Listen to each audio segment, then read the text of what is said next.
Hi everyone, welcome back to another episode. In this video, I'm gonna let you know what documents are required for the Maybank credit card application. If you want to apply for the credit card of Maybank and you're wondering about the documents, then this video is for you.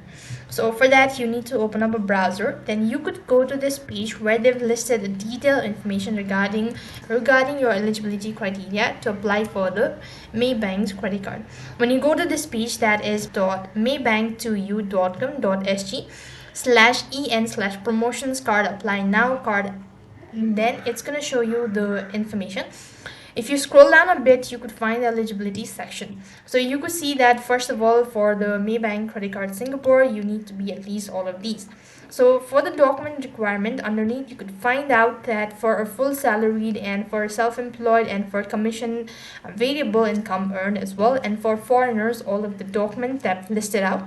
So basically go through it. That's all for this video. I hope the video was helpful. Make sure to like, share and subscribe to our channel. Thank you for watching. See you in the next video.